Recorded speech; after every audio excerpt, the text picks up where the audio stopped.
Hello, this is BBC News. The headlines.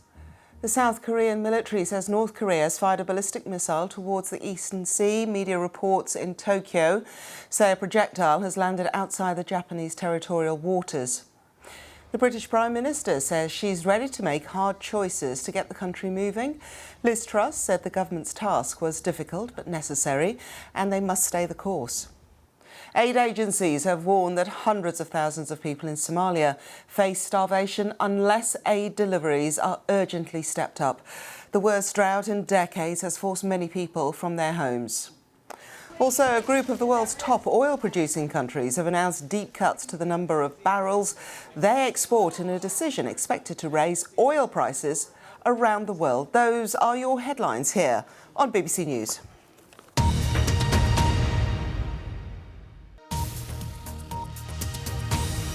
Live from Singapore, essential business news as it breaks and a look at the economic news that will shape the day.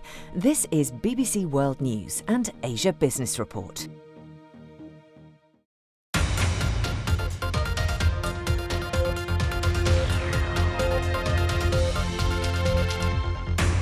A group of major oil-producing nations has decided to cut production targets. What does it mean for the global fight against inflation? Plus, Australia's standards in mathematics are slipping, causing concern for the future of its economy.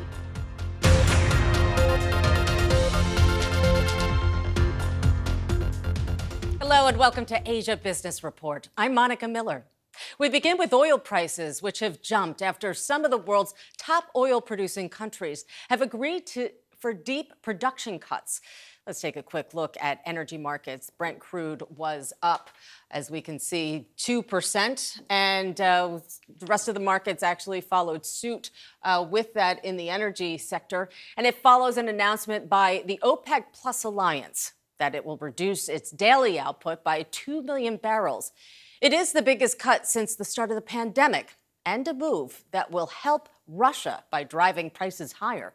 The BBC's Michelle Fleury has more from New York. Why